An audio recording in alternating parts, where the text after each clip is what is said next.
Ok, donc on se retrouve dans une nouvelle vidéo. Cette fois-ci, on va faire le Yof, donc aka Year of the Fox. Après le lapin, le renard. Donc, on n'a aucune aide. Web flag, user flag, root flag. Donc apparemment, il va y avoir, faut qu'on pirate un serveur web, je pense.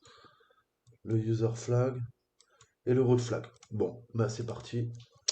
On va se connecter au VPN déjà, premier truc à faire.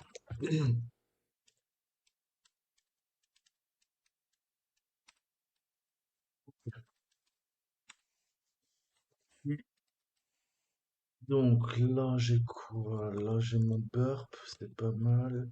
Là j'ai, on va travailler là-dedans sur le bureau 3. Ok, donc petite phase de recours.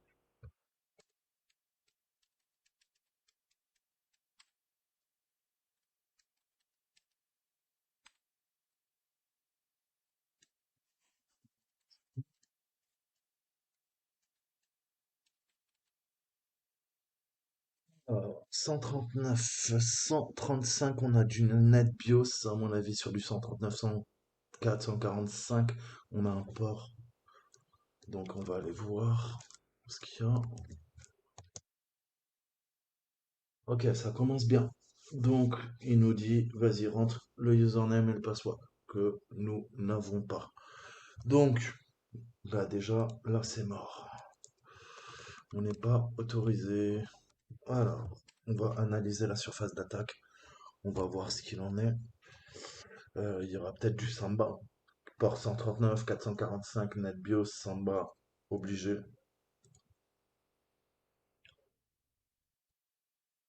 Alors, on attaque quoi? Un Windows? Non. On attaque un Linux Ubuntu. Windows 6.1? Non, je crois qu'il est en train... Là, il s'est planté. Mais il y a bien du Samba. Ok, ça s'appelle bien Year of the Fox. On a quelques petites informations. Year of the Fox, NetBIOS, NetBIOS, NetBIOS. Ouais, donc je pense que c'est un Linux, c'est pas. C'est pas. Ouais, c'est un Ubuntu, c'est pas un Windows. Ok, donc déjà on a un petit message, il commence à se foutre de notre gueule. Hein, tu veux rentrer? Vas-y, à toi de deviner le password. Ok. Donc là, ok, il a fait hein, ce qu'on appelle du banner grabbing. Ok. On a. Il nous laisse un petit message déjà dans la bannière pour le serveur Apache.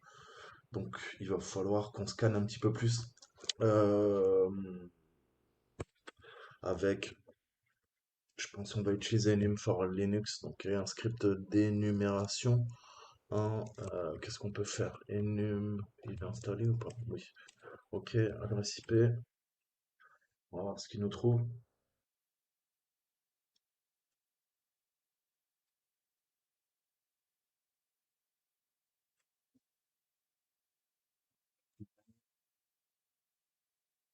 Function group master browser. Ok, concaténation. Fox. Ah, donc il y a peut-être. Déjà, il y a un Fox présent sur le système. Il arrive à énumérer autre chose. Nobody. Hmm, Fox. Ok. Donc, vous savez quoi? On va lancer une attaque directe sur le serveur HTTP. On va essayer de le brute force. Ok. Qu'est-ce que je peux faire? Ben, on va aller utiliser Hydra. Qu'est-ce qu'on peut faire? Elle, l'utilisateur, c'est Renard. P, on va lui dire, écoute, tu vois, dans World List, taper Rock You. Qu'est-ce que je veux? L'adresse. Et c'est un serveur HTTP, donc c'est sur le header. Donc on met la formule HTTP header et on lui dit d'attaquer à la racine. Ok. Et on va lui demander un mode verbeux. On va voir ce que ça donne.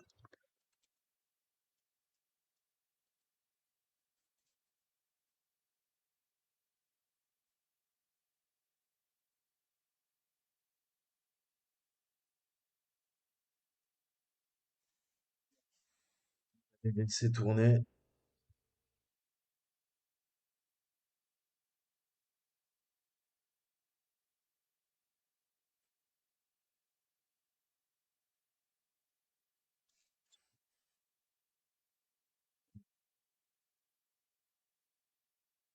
Fox pour l'instant, il n'y a pas de share. Est-ce qu'il y a un share quelque part? Non. Si, il y a peut-être du Windows, en fait. Si, il y a peut-être du Windows. Le Ubuntu, c'est l'Apache, le serveur Apache, le serveur web, et il y a du Kerberos. Donc il y a bien, c'est un mélange, hein. Le serveur web est hébergé par du Ubuntu, un serveur Apache, et le reste de l'infra, au niveau du SMB, NetBIOS, c'est bien du Windows. Je vous ai dit une bêtise. Ah, on a un nouvel utilisateur, Rascal. Ok. Donc si je schématise, à part les built-in, qu'est-ce qu'on a? On a None, Nobody, Fox, Rascal. Ok.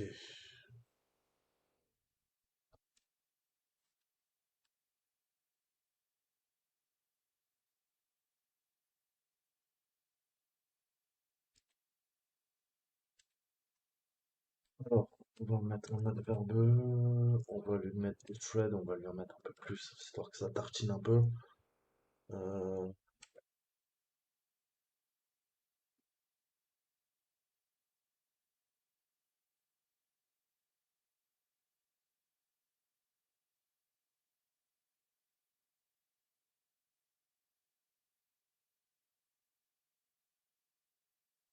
et on va faire la même avec quoi? Bah avec notre ami Fox en fait, hein. Euh, Qu'est-ce que je dis? Rascal, hein. Petit Rascal, P, wordlist, la Q, qu'est-ce qu'on a dit? HTTP head, racine, thread, 24, petit p je crois, mode verbeux, il me faut l'adresse IP.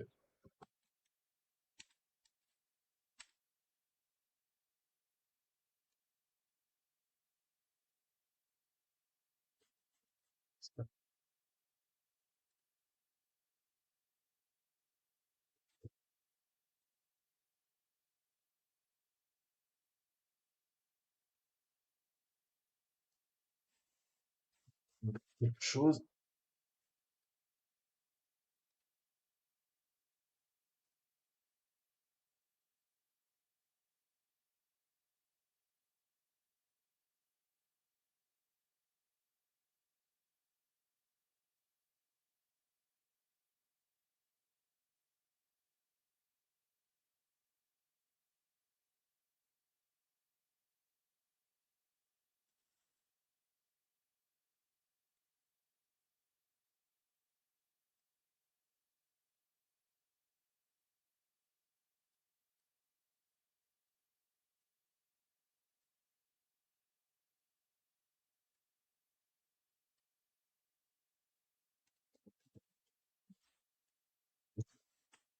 donc, on peut revenir. Maintenant, on a un accès. Pascal,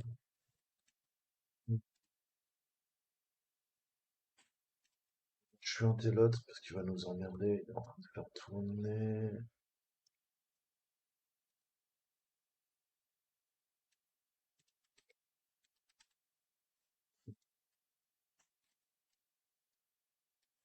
What?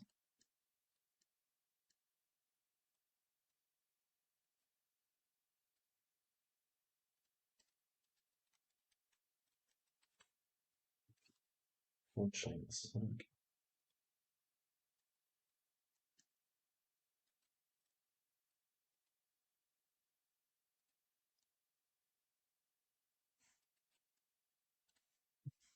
Oh,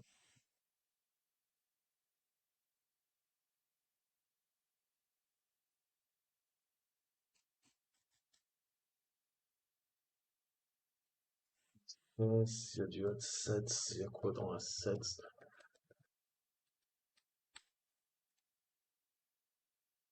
Forbidden. Ok, on repart en recours. On repart en recours. Je vais faire un Go Buster. Dire, ouais. On va pas prendre le commun parce qu'il est trop lent. Dire Buster.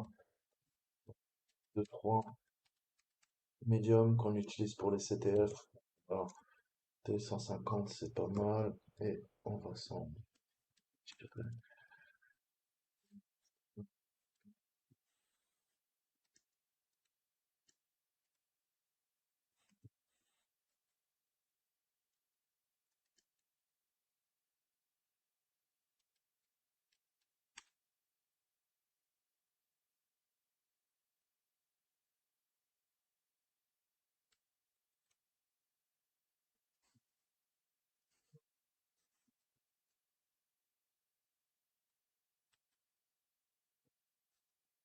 C'est le wild. On use the wildcard switch.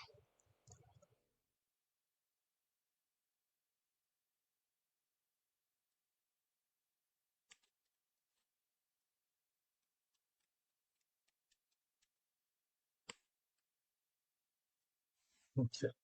On est en 401, donc il nous bloque.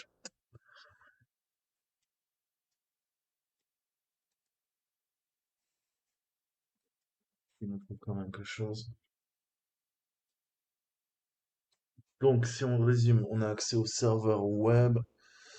Qu'est-ce qu'on pourrait faire? Qu'est-ce qu'on pourrait faire? Qu'est-ce qu'on pourrait faire? Est-ce que je peux faire du command injection peut-être dans mon... Est-ce qu'on peut lui faire du command injection? Très bonne question.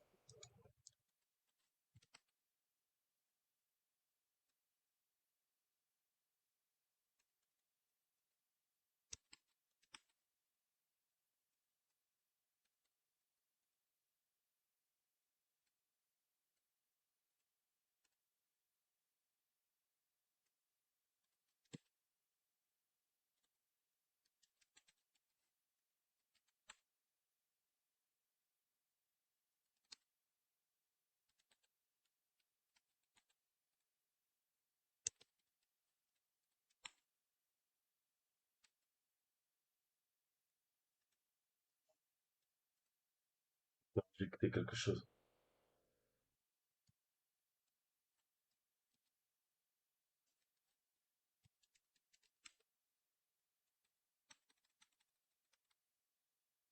On peut injecter quelque chose. On peut injecter quelque chose, on va venir l'attaquer avec Burp. Vas-y, lance mon Chrome.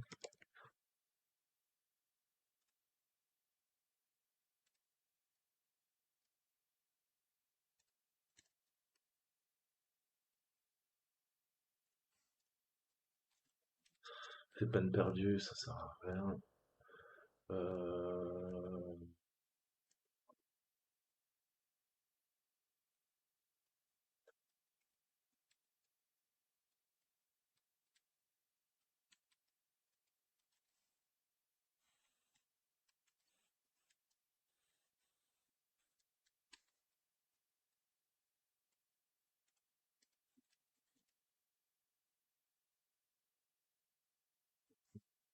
non,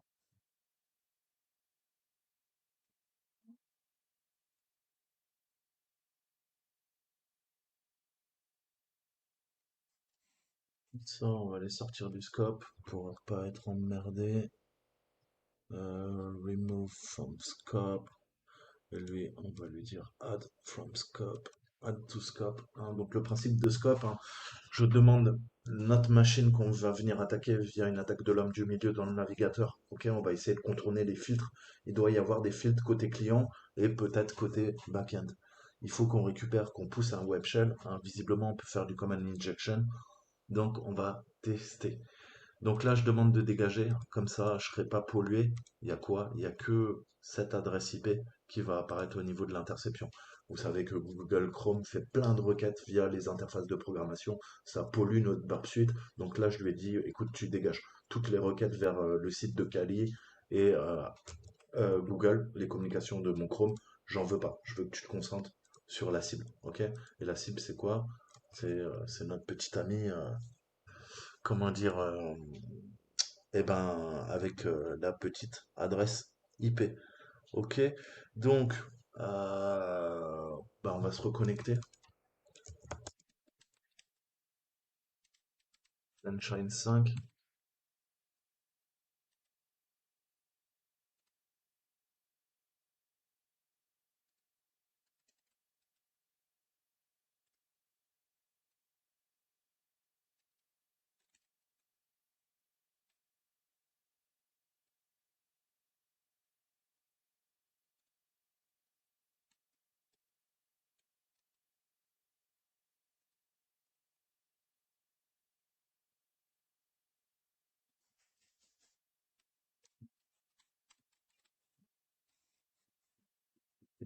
Eh, fais tout.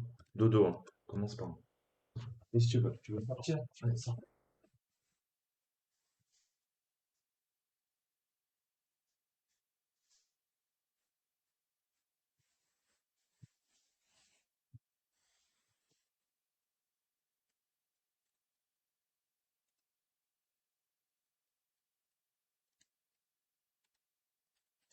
Je tape pas, n'importe quoi.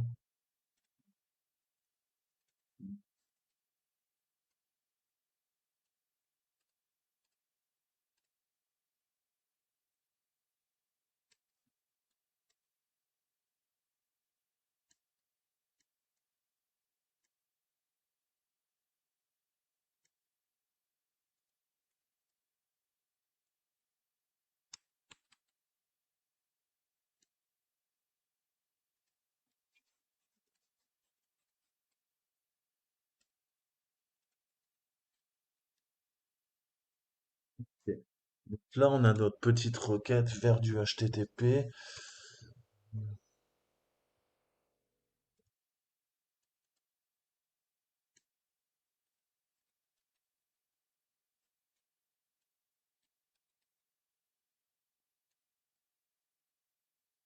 Ah, on a un truc, voilà. Donc là, en fait, quand on tape des mots-clés, vous voyez, qu'est-ce que ça redirige? Ça redirige vers assets. On a une arborescence PHP et on a un fichier PHP qui s'appelle recherche, search. Ok, et on voit un truc là qui s'appelle target. Et on a vu que quand j'appuyais plusieurs fois sur entrée, il se passe des choses. Donc là, ce qu'on va essayer de faire, on va se lancer une attaque simple. Je vais faire donc du command injection.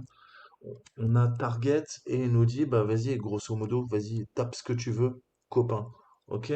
Donc moi, je vais lui dire, écoute, tu vas à la racine, ok? Et on va essayer de le feinter.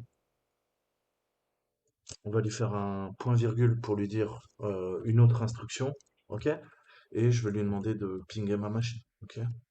2690 par exemple, pour commencer. Hein, et si ça fonctionne, c'est qu'on est bon, ok? Et de faire un écho. Ok, hop, hop, là on est pas mal. Un, deux, un, deux, un, deux. Ok, on va tester ça.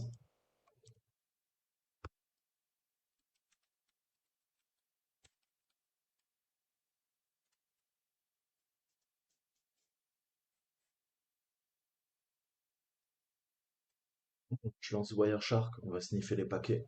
On va voir un petit peu. Donc moi je veux sniffer, vous l'avez compris, sur mon tune. Ok. Et qu'est-ce que je peux lui dire pour être sûr? Je vais lui mettre IP point .src, la source, ok, est égal à quoi? Bah 10, 11, 26, 90, mon adresse IP. Ok. Donc là je vais avoir tous les paquets qui arrivent hein, via mon tunneling, mon VPN. Ok. Le tune 0. Ok, il commence à sniffer, on voit que ça passe, nickel. Alors, est-ce qu'il va recevoir la requête? C'est ça le plus important.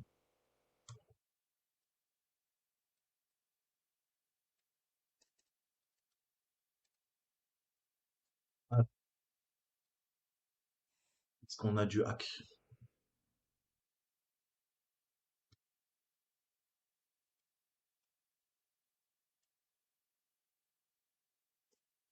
MP de 10, 11, 26, 90. La source, ça c'est ma machine.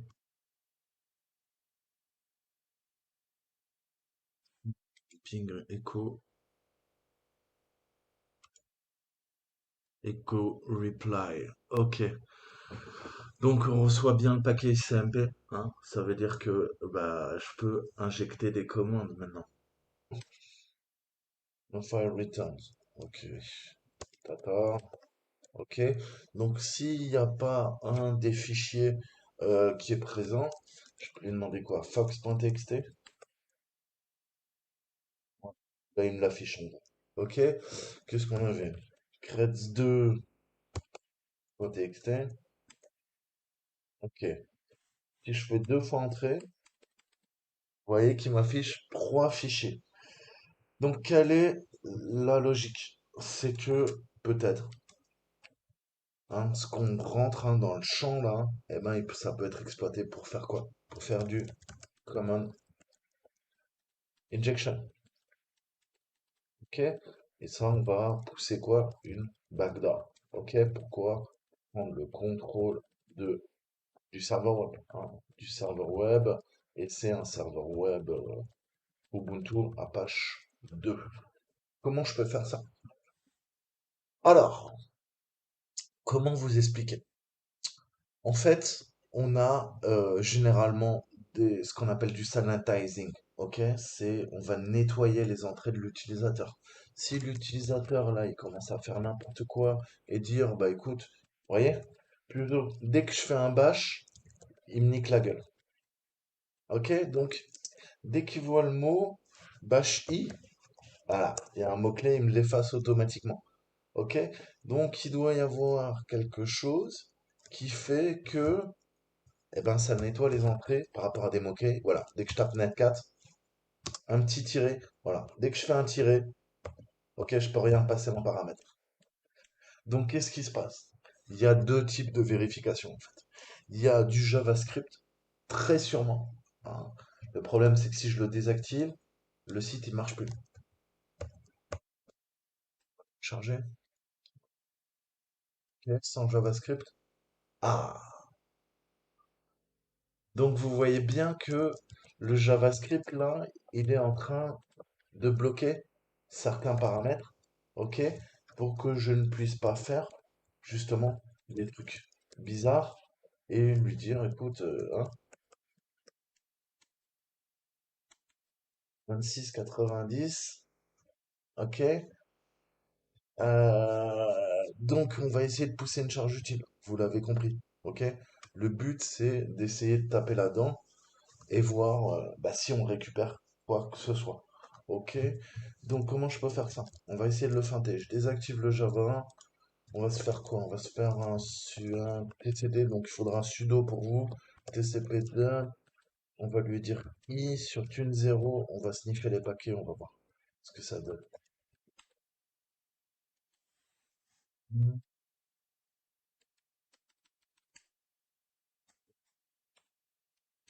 Donc, est-ce que je peux essayer de le feinter à partir de là? Je vais lui dire quoi? Je vais dire un truc tout con, je vais lui dire tu vas pinguer euh, ma machine, 10, 11, 26, 90. On va faire fin de l'instruction, point virgule. Ok.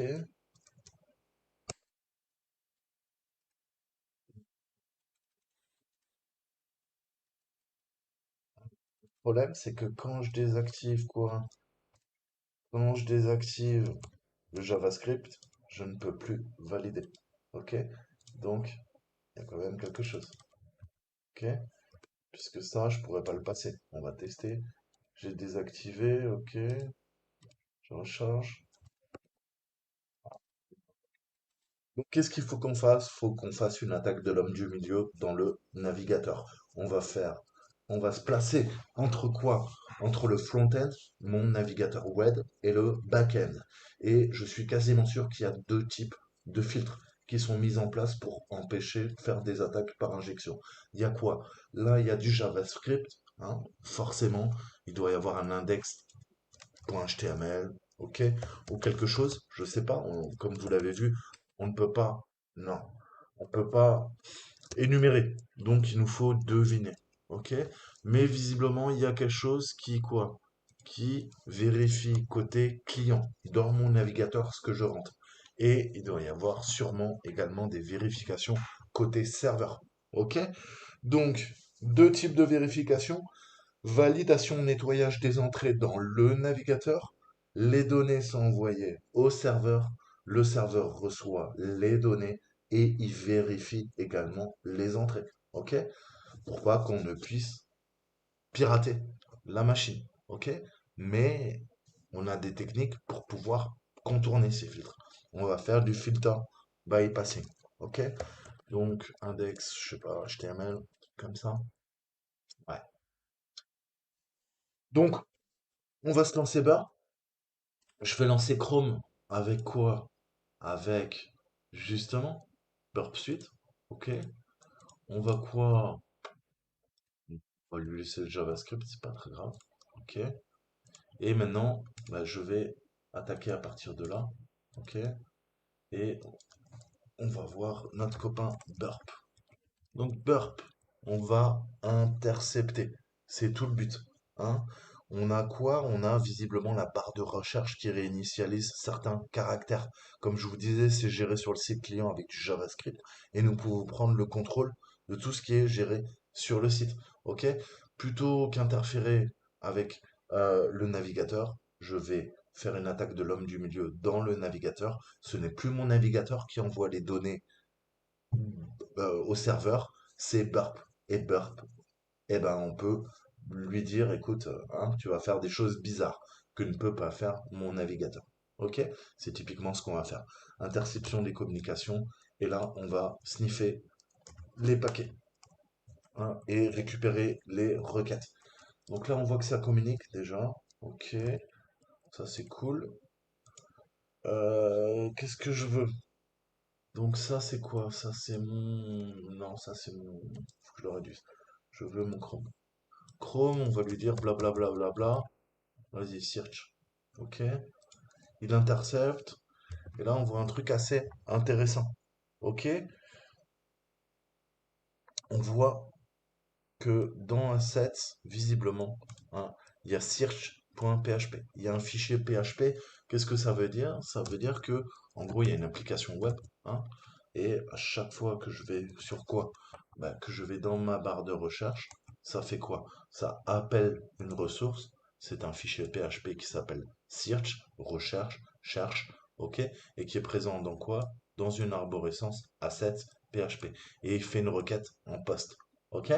Donc là, ça devient intéressant puisqu'on voit que bah, c'est sûrement dans Search PHP, codé en PHP, qu'il y a quoi? Il y a du JavaScript euh, dans notre fichier PHP qui fait quoi? Eh bien, qui vérifie cette entrée, hein, l'entrée cible.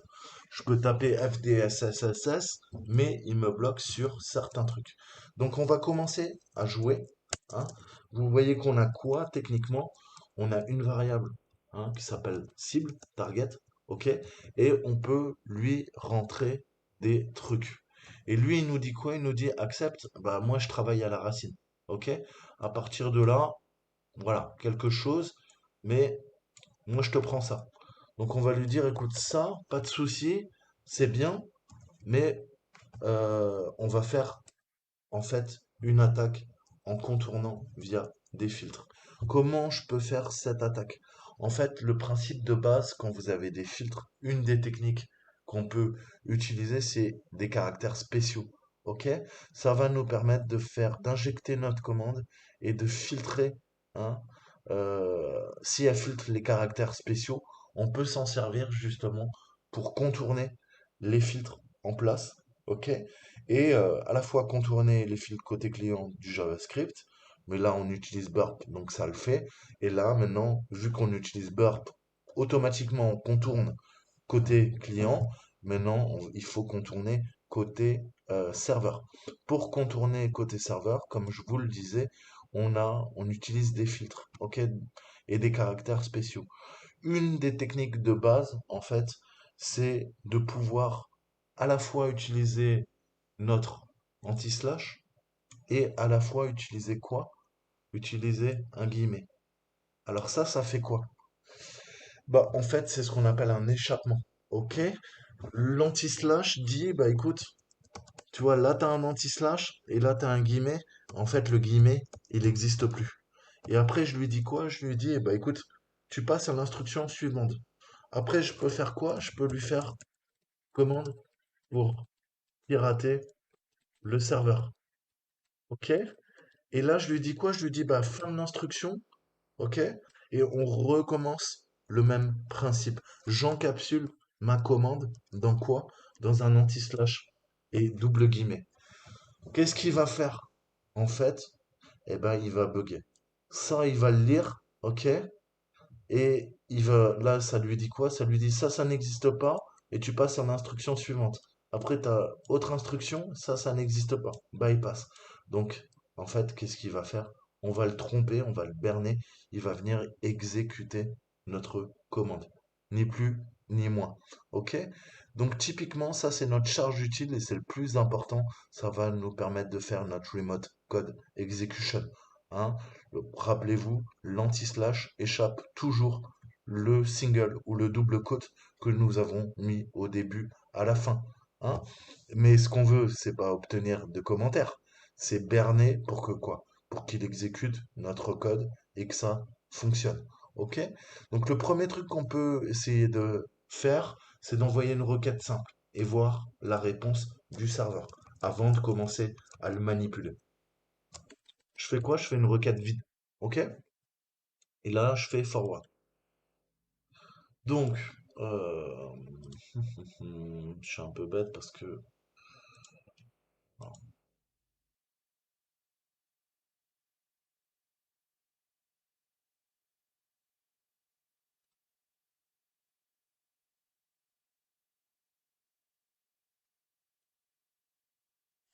je vais tout nettoyer, excusez-moi, parce que c'est le bordel. J'ai redémarré la machine, l'adresse IP a changé aussi. Hein. Ok, donc on réintercepte.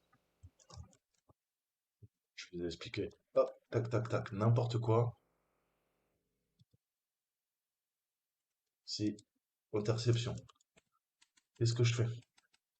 Je lui dis, écoute, vide, ok. Là, je fais un clic droit, je lui dis, on va intercepter la réponse. Je forward.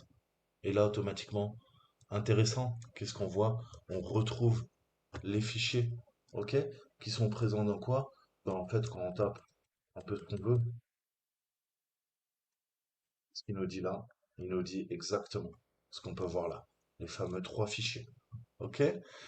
Donc, on voit bien qu'on intercepte la demande et qu'on récupère tout ça.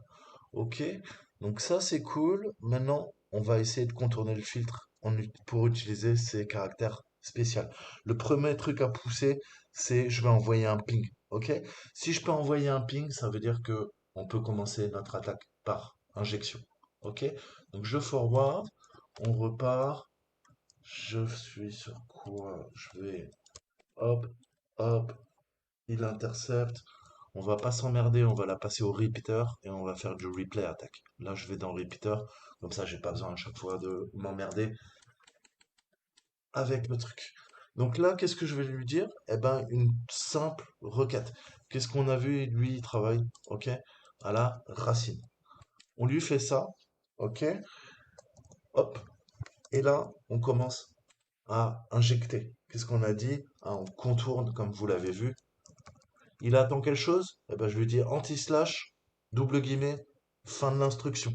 Là, je peux faire quoi? Ma commande. Ping C, ok. On va envoyer trois paquets à mon adresse IP. Ok. Fin de l'instruction, ok. Et qu'est-ce qu'on a vu? Il faut continuer notre échappement. Ok. Hop, un. Là, on a fait quoi? On a fait notre contournement de filtre et rappelez-vous, là, il y en a un aussi. Donc, ça veut dire qu'il faut que j'en mette deux. OK? On envoie.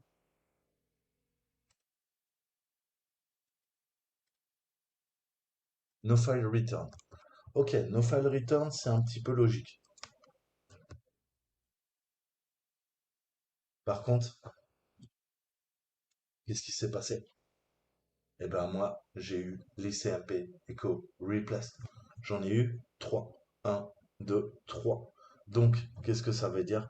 Ça veut dire que la machine 10.10.162.126 m'a bien envoyé un echo request, ok, de longueur de 64 octets.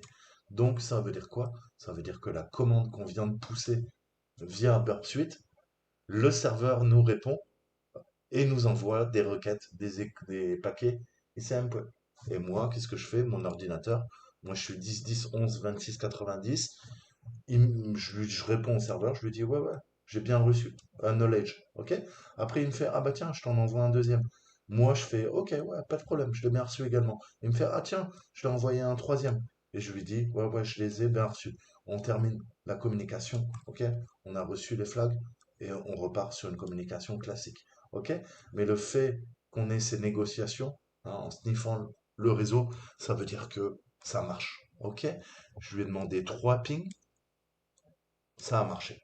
Donc là, c'est bien, on peut commencer à travailler sur ce type d'attaque.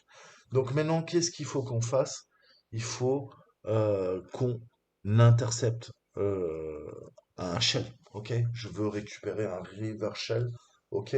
Et on a plusieurs techniques pour faire ça, ok? On peut utiliser du bash, on peut utiliser du Python, on peut utiliser plusieurs langages de programmation, ok? Donc, qu'est-ce que je peux faire? Ça, j'en ai plus besoin, ok? On arrête de sniffer les paquets réseau. Qu'est-ce que je peux faire? Je peux tout simplement ouvrir, on va voir mon pare-feu.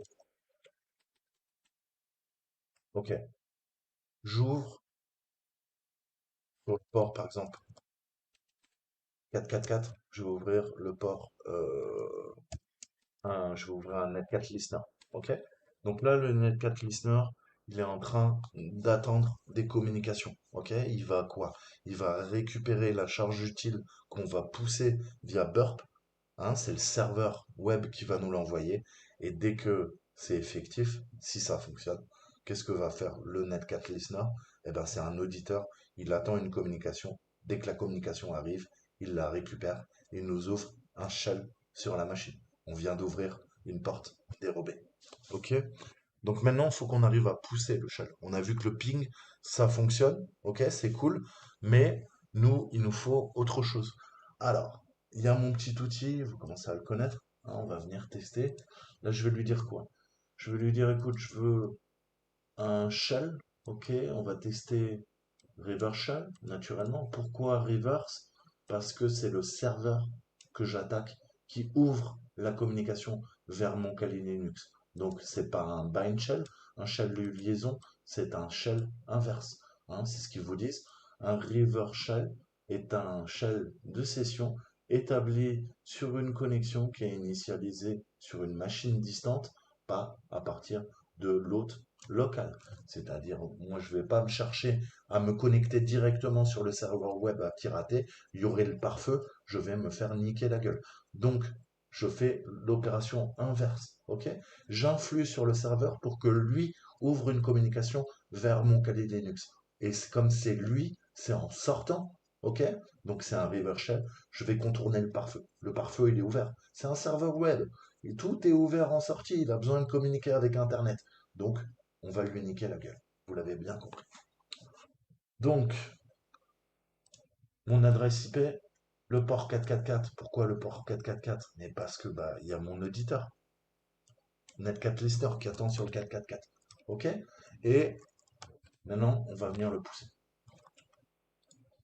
Alors,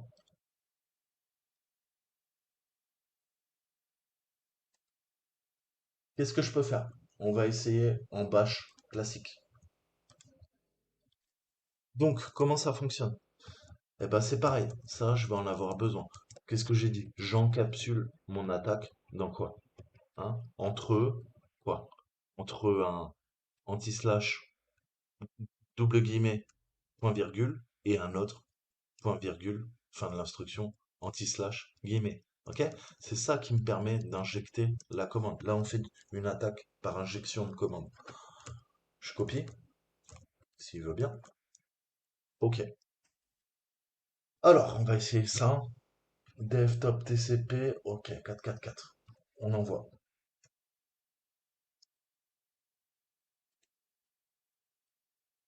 Non, on rotote.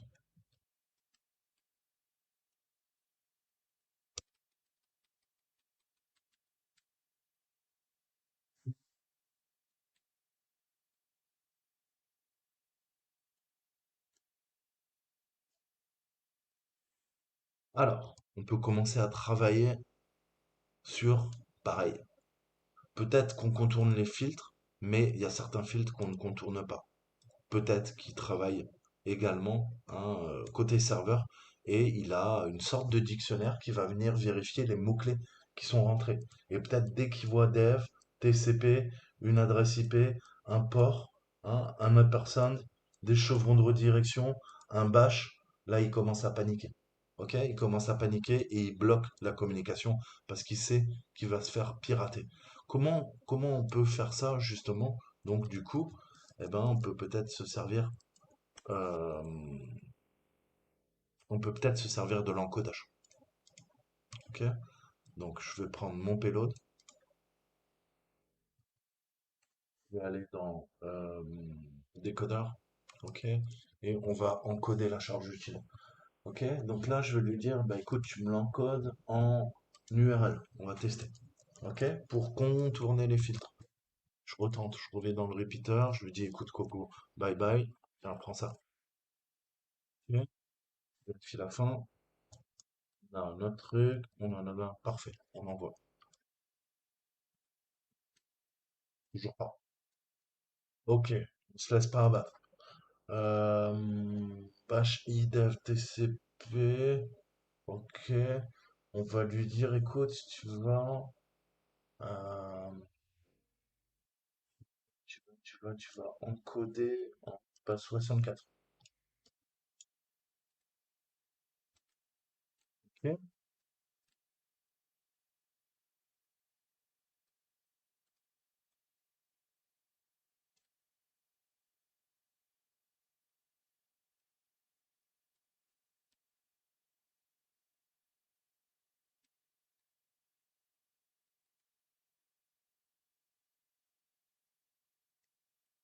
Ok. Donc là, ça devient un peu plus technique. Mais je peux pas lui envoyer directement le payload comme ça, encodé en base 64. L'ordinateur, il va pas comprendre. Ok? Qu'est-ce qu'il faut que je lui dise? Après, eh ben, il faut que je lui dise, écoute, par exemple, hein, il faut que tu me le décodes. Là, je suis en train de t'envoyer un shell en base 64. Ok? Écoute, tu vas essayer, hein, de le récupérer et voir un petit peu si ça fonctionne. Ok? Donc, comment je peux faire ça? Je vais lui dire fin de l'instruction. Ok? Donc, on pipe une autre commande. Qu'est-ce que je pipe? Base 64. Ok? Il décode. Là, il décode. Ok? Et je pipe une autre commande et je lui dis, écoute, t'intègres tout ça en bash. Ok? Puisque la charge utile, c'est du bash. Ok? Et là, il va comprendre. Il va utiliser base 64 qui est présent sur n'importe quel Linux. Il va décoder la chaîne de caractères encodée en base 64. Ça va peut-être nous permettre de contourner bah, les systèmes de protection et on pousse notre charge utile. Ok? Toujours rien. Ok? Donc, c'est un peu plus compliqué. Il va falloir qu'on trouve autre chose.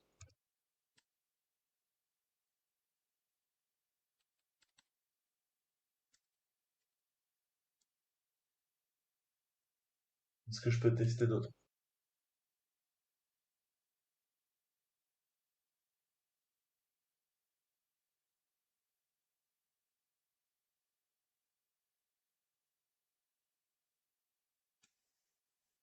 Là, il faut qu'on fasse un peu plus de recon.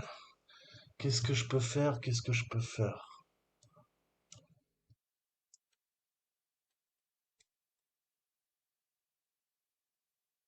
Faire un vide. Ok, et on a vu qu'on sort. Il faut qu'on fasse.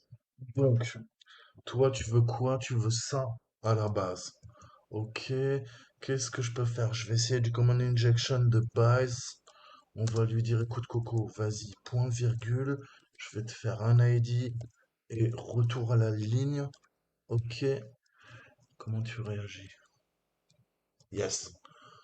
Ok, donc là, on voit que on a notre command injection. Ok, je lui fais un ID, il me répond. Il me dit, je suis www.data du serveur Apache. Ok, compte Apache numéro 33. Cool. Qu'est-ce que je peux tester d'autre? On va faire de la reconnaissance avec ça et on va utiliser, je pense, on va voir.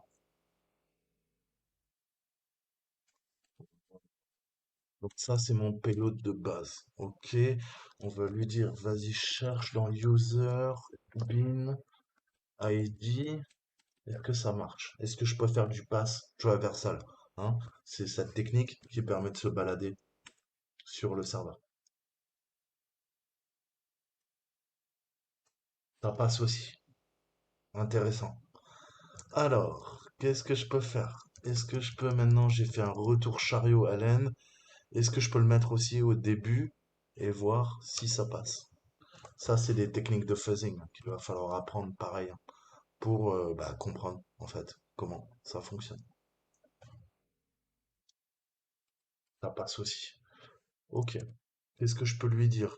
Je peux lui dire retour chariot N et plutôt qu'aller dans user bin, on va lui dire est-ce que tu veux aller dans bin et tu as un programme qui s'appelle ls, tu fais un LAH, ok, parfait, ok. Donc, une fois qu'on arrive à injecter, en jouant sur ces caractères, je contourne les filtres, super, je contourne les filtres sur le serveur, côté backend. Donc maintenant, qu'est-ce que je peux lui dire? Je peux lui dire PWD, et on est dans va HTML à 7 PHP. Ok, ça devient intéressant. Ça veut dire que je peux commencer à faire du command injection. Ça veut dire que je peux lui faire quoi? Je peux lui faire un n. Je vais lui dire 4. Euh, hop, hop, hop, hop, hop, hop. Donc je sors de 1. Là, je fais une LFI. Enfin, une RFI. Remote. 1. Ok. 2. 3. Je dois être dans HTML. Ok. Et je vais lui dire, écoute, tu m'affiches tout ce qui commence par TXT. Ok, slash n, on va voir ça passe. Ah, important data. Intéressant. Je ressors encore d'un, toujours important data. Ok. Est-ce qu'on peut lui dire de 2?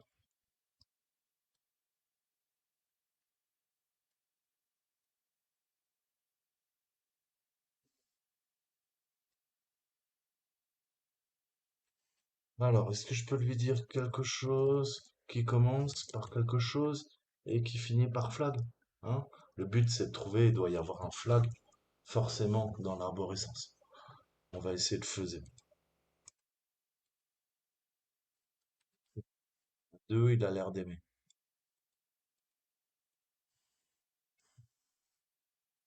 Eux, ils nous ont dit quoi?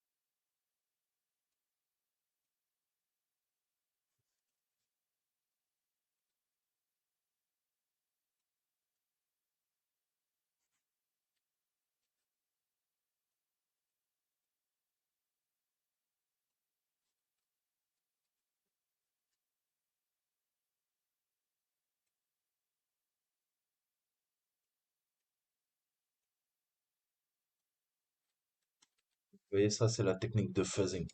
On teste, on teste, on teste, jusqu'à trouver bah, quelque chose tout simplement qui fonctionne, comme vous l'avez compris.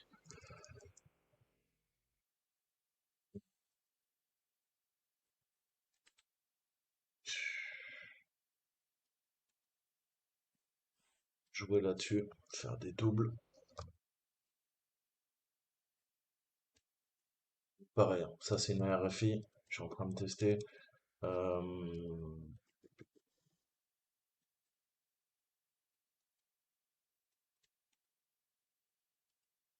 je vous ai fait des cours hein, d'ailleurs là-dessus.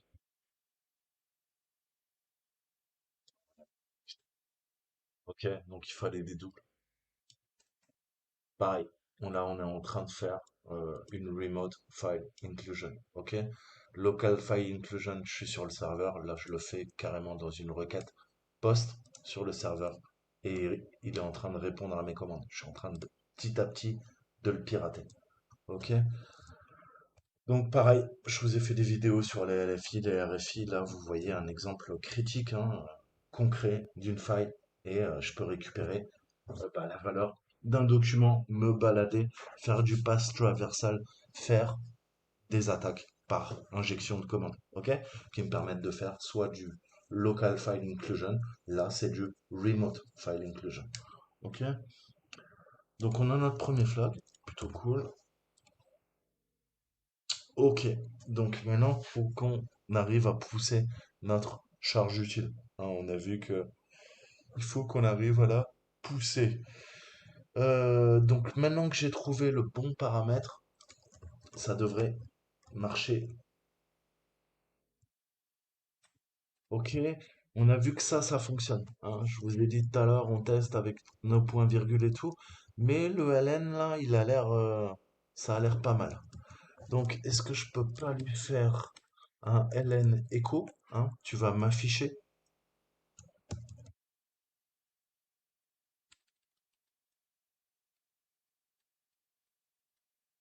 Tu m'affiches quoi? Bah, notre payload. Ok. Alors, on recommence. Repartons de zéro.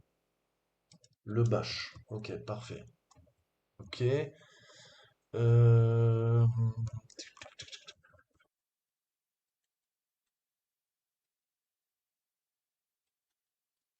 ok. On va faire un bashi tout court. Voilà, ça c'est pas mal. Ça c'est pas mal. On encode en base 64. Je prends Peter. Alors, tu me écho quoi? Eh ben, mon string en base 64. Ok? Et on recommence ce qu'on a vu. Ok? C'est-à-dire quoi? C'est-à-dire piper la commande base 64 et de faire un decode pour décoder. Et à nouveau, lui dire quoi? Lui dire, bah écoute, tout ce que tu as décodé, hein, la charge utile, tu l'exécutes sur le serveur via du bash. Ok? Et ensuite, on a quoi? On a, donc là, on sort de notre Astérix. On a ça, mais qu'est-ce qu'il faut que je fasse? On a vu, on contourne cette fois-ci, maintenant, avec des retours chariots. Ok? Tout à l'heure, qu'est-ce qu'on faisait? On faisait un slash parenthèse. Ok? Là, on fait un anti-slash retour chariot et les doubles guillemets, pardon, pas parenthèse.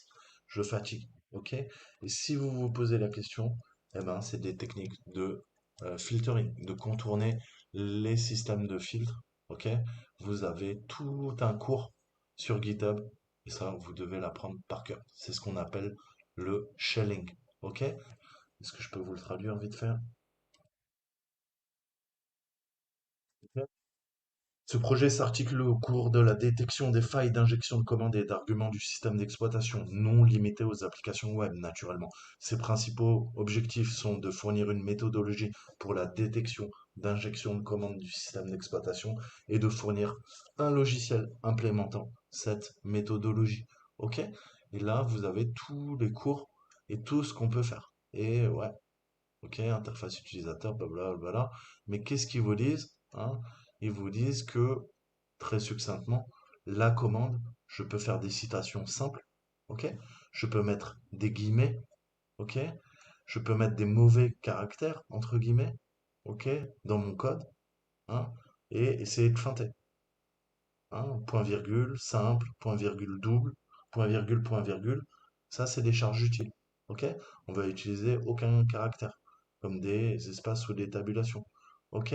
Tout ça, c'est des techniques qu'on utilise en fait pour contourner les filtres et injecter notre charge utile. Et vous en avez un paquet. OK? Hein, plus que de la sorcellerie. OK?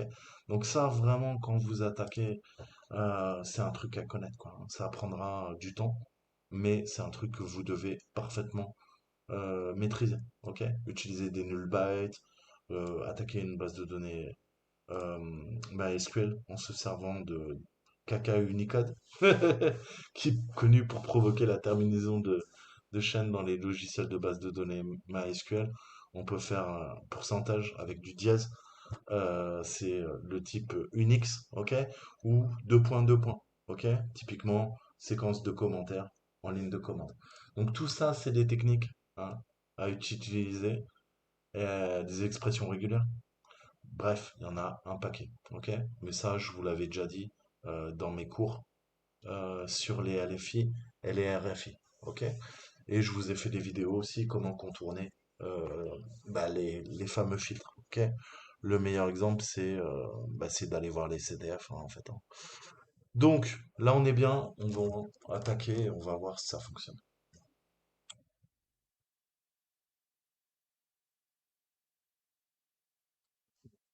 C'est peut-être très bon signe. Ouais, très bon signe. Ok, on est dans la place. Donc là, c'est cool, j'ai trouvé la charge utile, la RFI pour prendre la main sur le système. Maintenant, je veux un petit peu mieux. Qu'est-ce que je veux? Je veux essayer d'avoir mon point 4. Ok? Puisqu'il est beaucoup plus évolué.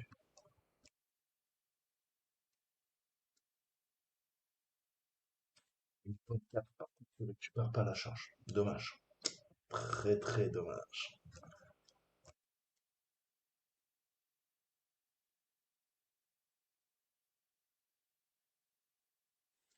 Alors, je vais essayer une charge. On va essayer une charge en net 4. Peut-être ça peut passer. Euh, qu'est-ce que je veux? Qu'est-ce que je veux? Qu'est-ce que je veux? Je veux du net 4. Copier.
Ok.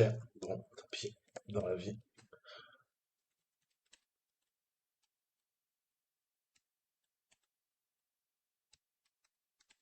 Faut parfois savoir s'avouer vaincu. Donc,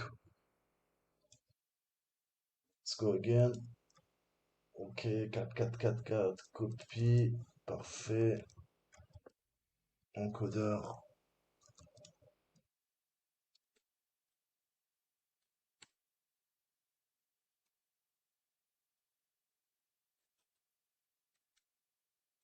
Ok.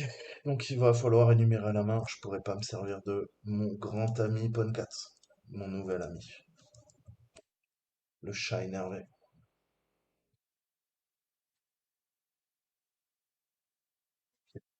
Donc, on repart. Je vais ma commande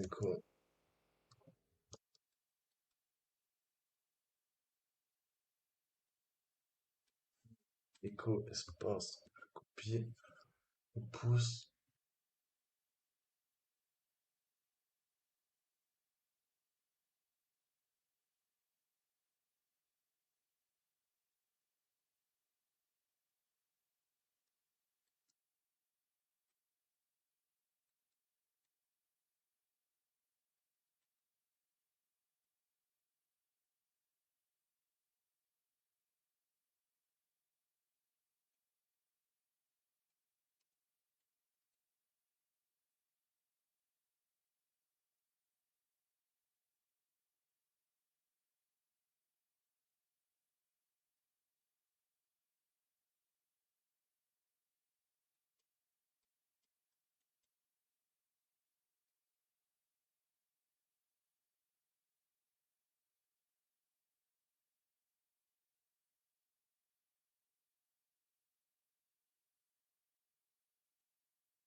Casser les couilles, là. Qu'est-ce qu'il y a?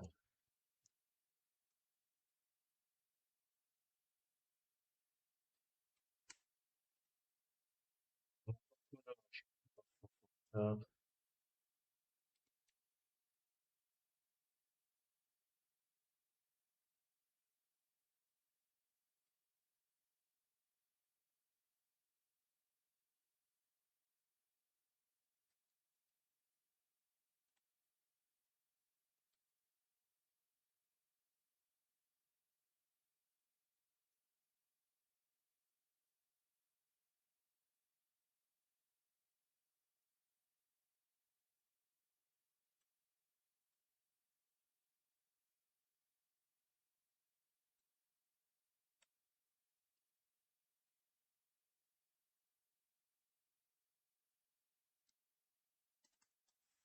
ok, on est quoi? On est www data.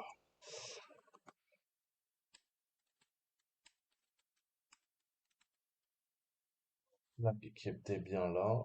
On est sorti 3. Ouais, donc c'était bien ça. Bon, Year of the Fox. Qu'est-ce que je fais? Est-ce qu'on a du Python? Je vais le stabiliser. C'est un peu bizarre. Import, petit bois. Ouais.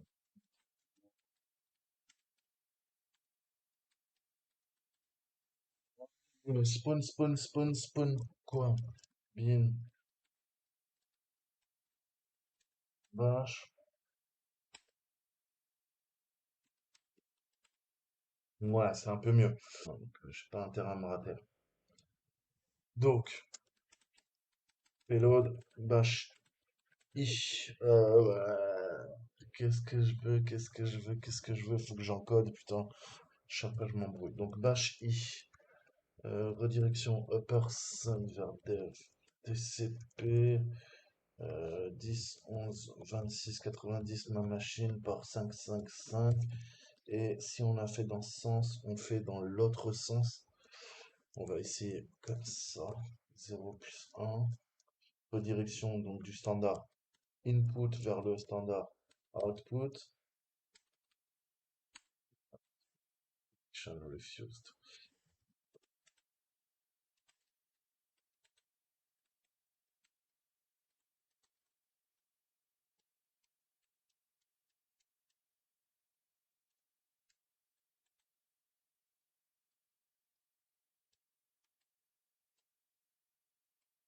Oh yes.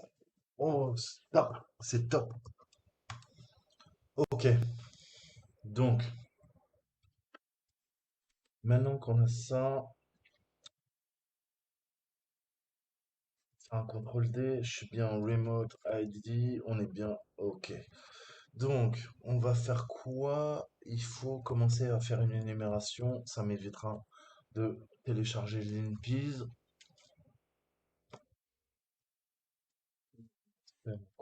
Sur un enumerate, tout court enumerate. Ouais.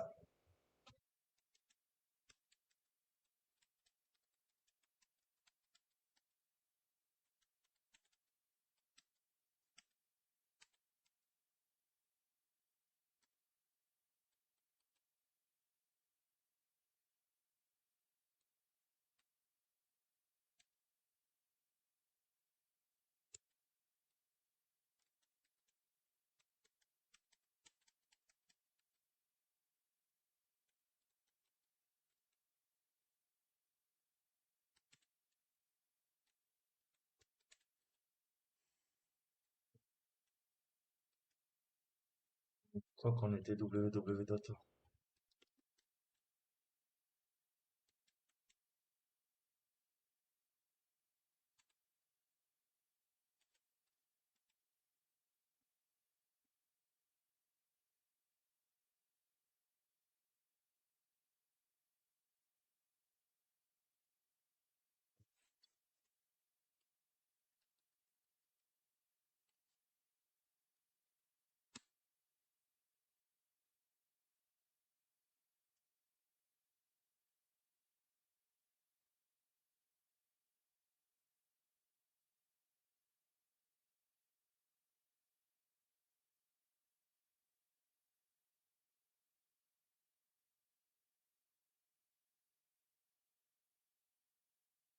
HTML, ls.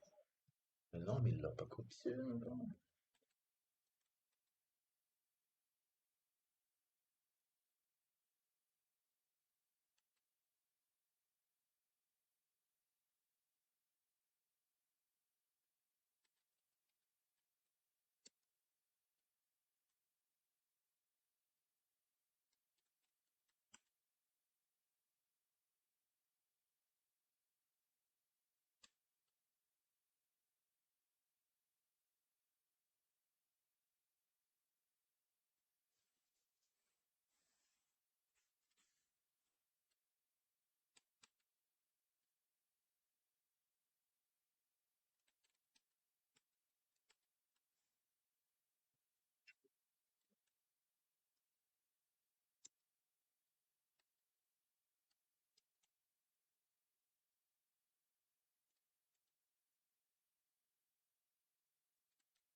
Et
donc, je l'ai renommé TMP. C'est la première fois que j'upload via notre ami. Vous voyez que Poncat, il est juste excellent, quoi. Ça nous évite de faire plein de trucs.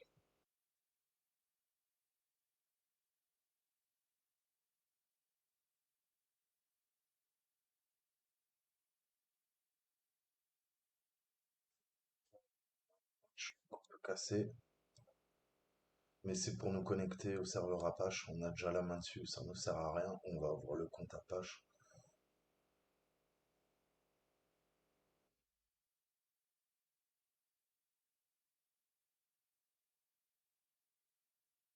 Faudrait essayer de voler la clé SSHD. Ah, on va aller voir dans SSHD. SSHD, SSHD, on va aller voir là-dedans. Password, pam.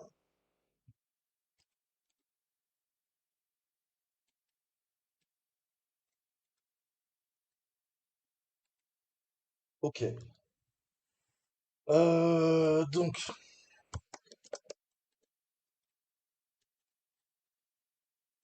on va voir le fichier de configuration du serveur SSH.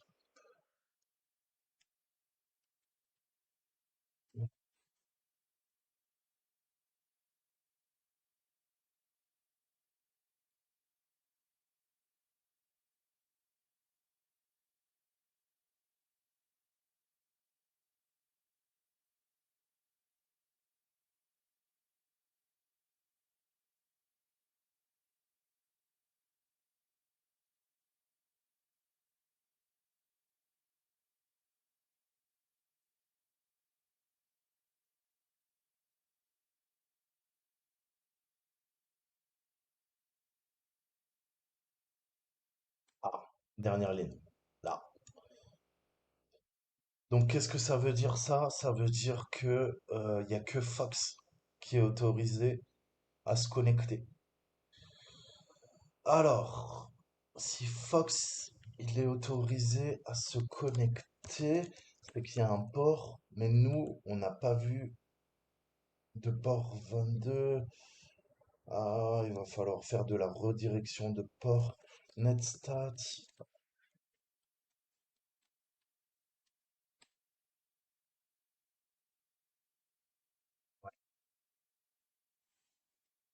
C'est bien ça. Donc là, qu'est-ce qui se passe? En fait, on a le port 22 SSH, ok, mais qui est pas ouvert vers l'extérieur, qui est uniquement ouvert, qui tourne sur le localhost.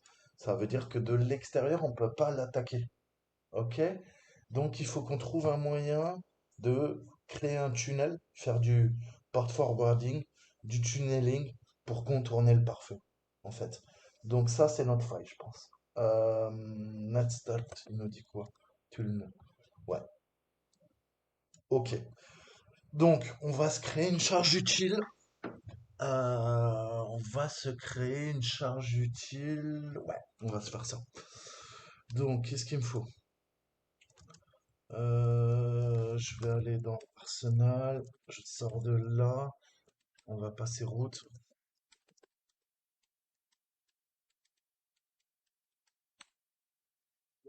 C'est un ELF malicieux, hein. Vu qu'on attaque du Linux, on va dû faire du MSF Venom. On va lui dire P, on va lui dire Linux, 64 bits, un metteur prêteur, ouais, un reverse TCP, pareil, c'est un reverse shell. Lhost, c'est ma machine, c'est égal à 10, 11, 26, 90. Lport, on va prendre le 7777. Fichier final, je veux le format ELF. Output, on va l'appeler reverse backdoor.elf. Ça m'a l'air pas mal. Là, on crée notre charge utile.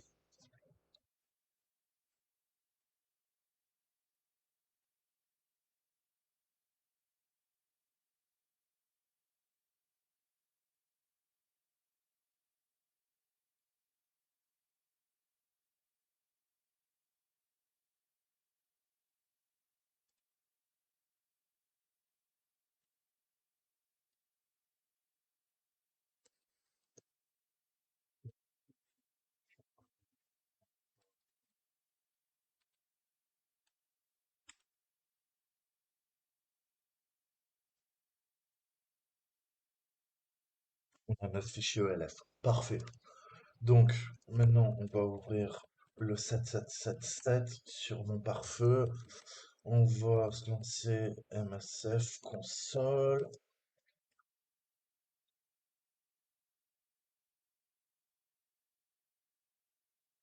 Donc, on a notre payload metteur-prêteur. Qui dit metteur-prêteur, c'est exactement le principe, hein. Qui dit charge utile dit auditeur. Il nous faut un écouteur, un listener. OK? Donc, on va utiliser le multi-handler, hein, qui est capable de gérer toutes les plateformes possibles et inimaginables. Ça prendra notre payload en Linux, 64 bits, sans problème.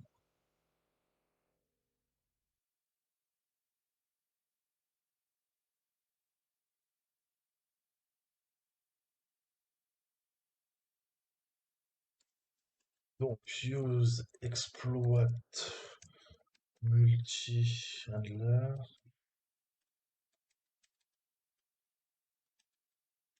OK. Ensuite, cette payload, donc, comme je vous disais, on utilise quoi? On utilise un Linux, hein, c'est exactement ce que je lui ai dit dans MSF Venom, quand j'ai chargé la charge utile, pardon, je vais y arriver, et là je lui redis, ouais, ouais, prépare-toi à recevoir une connexion metteur-prêteur, 64 bits pour Linux, ok? Ensuite, les options. Alors, cette, elle porte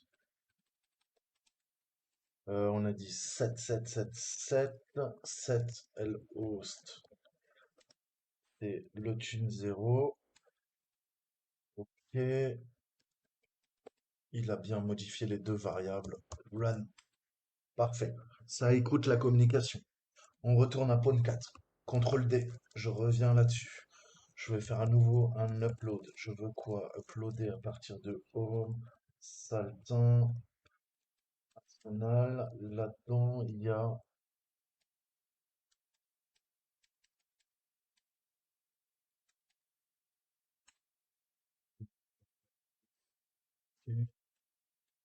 D, ls, ok. chmod plus X sur reverse, exécution de la charge.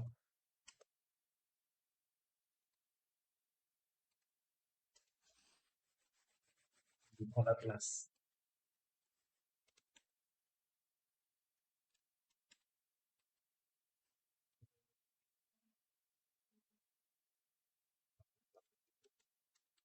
Je suis quoi là?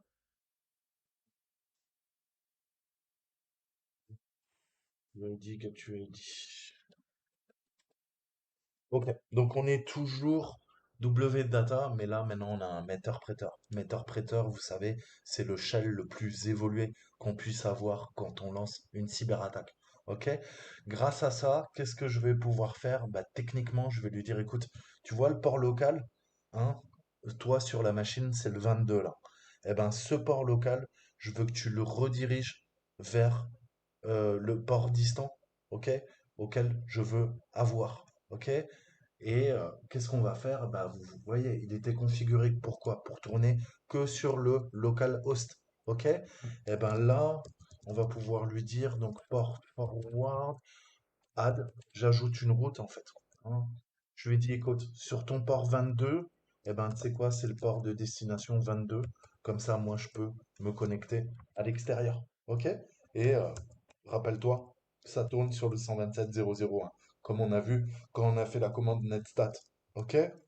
Donc là, on est en train d'ouvrir le port 22 SSH pour pouvoir se connecter de l'extérieur. OK? Tout simplement.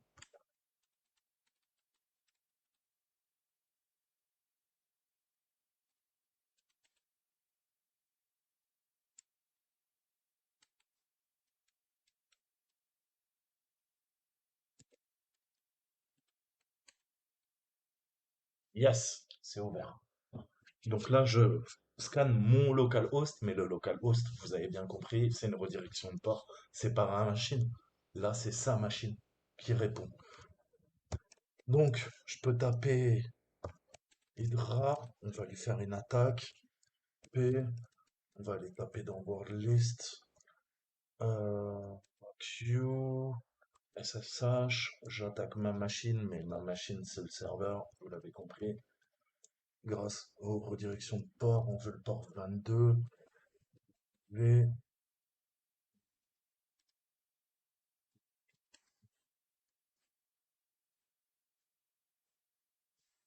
yes, ça marche. Vous voyez la redirection de port, hein, ce qu'on vient de faire avec Metasploit. On a ajouté une route, en fait, hein, et je lui dis, bah écoute, le port là de ton localhost en 22, eh bah, tu vas l'ouvrir, ok, sur le mien en 22, ok? On a fait une liaison, en fait.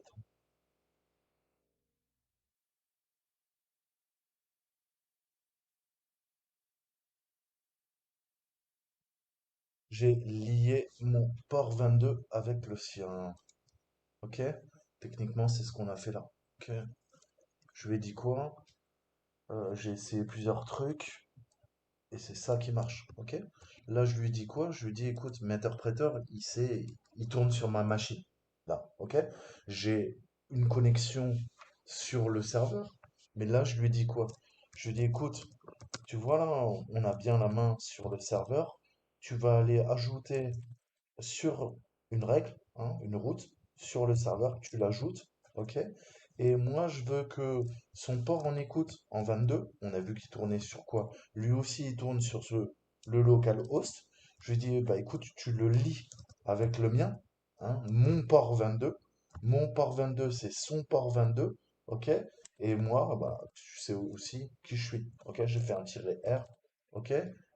Tu forward vers ma machine, ok? Donc, ça veut dire quoi? Bah, ça veut dire que son 127.0.0.1 port 22 est lié à mon 127.0.0.1 port 22. Ça veut dire que nos deux machines sont connectées via le port 22 et ça ouvre la communication qui était pas ouverte vers l'extérieur. J'espère qu'il nous trouve un mot de passe, sinon je sais pas ce qu'on peut faire.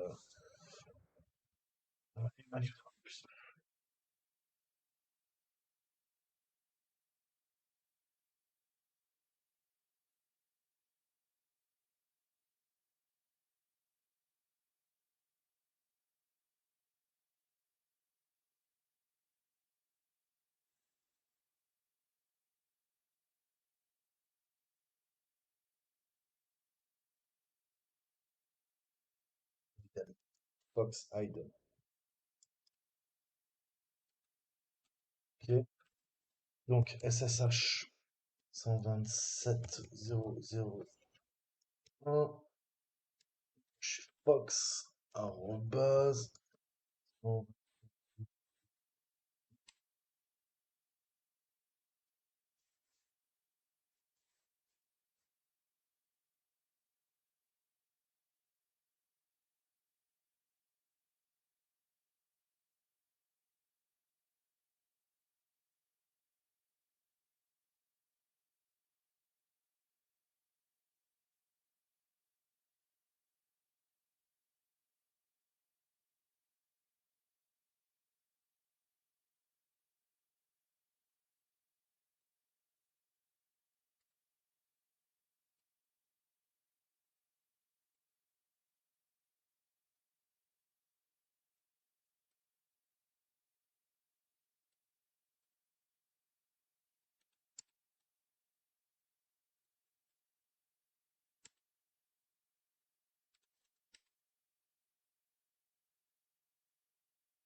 et au niveau du fichier Dost, parce que j'avais déjà lancé l'attaque une fois, et il comprenait pas parce que le hash avait changé. Putain, oui! Oui, papa! Donc maintenant, nous sommes Fox. On a fait début d'escalade de privilèges. Sudo -L, il nous dit quoi? Il nous dit, écoute, user shutdown. Tu peux exécuter en tant que root. C'est quoi ça?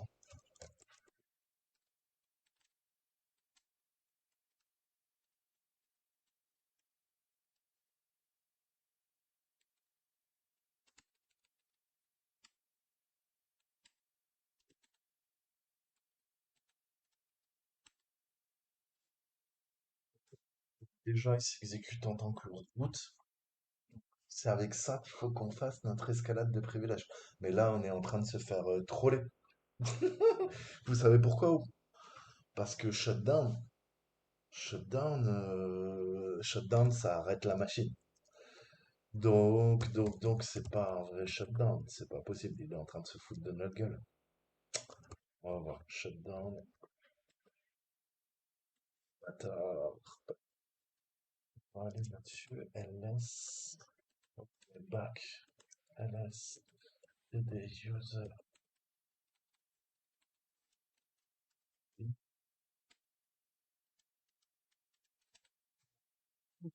Shutdown. File. Déjà. Shutdown. C'est quoi ça? C'est un ELF. Strings. Est-ce qu'il y a des chaînes qu'on peut interpréter là-dedans?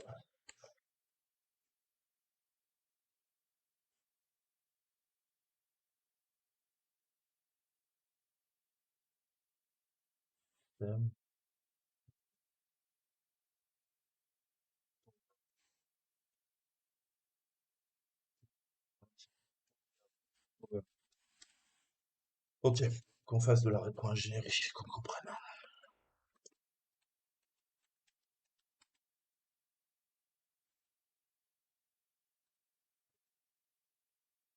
Il faut qu'on fasse de la rétro-ingénierie, qu'on comprenne cette merde. Non, c'est là. Ok. Donc, tu vas m'analyser tout ça, je te le dis tout de suite.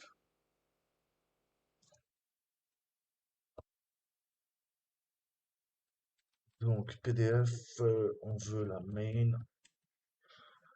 Ok, donc, constante. Donc, on voit bien, là, hein, on a notre constante char string. Ok. Donc, ça, c'est la fonction main. Et qu'est-ce qu'on voit? Ben, on push, hein, on fait une opération de push via le registre, le BP. Ok. Là, on déplace hein, du registre BP vers le RSP et après on fait une opération l'IA sur le RDI et on voit qu'il appelle un string str sur une fonction qui s'appelle powerof, ok, qui est appelée ici. Et on voit que c'est un constant car string et il y a un call qui est fait au système, ok. Donc là, on voit que ça devient intéressant, c'est là visiblement que ça se passe. Euh, Tout est là-dedans. Voilà, le constant power off. Donc on a un binaire power off qui est appelé. Donc on a un binaire avec un point d'arrêt dans la fonction système. Il faut regarder comment il est appelé. Est-ce qu'il n'y a pas une faille?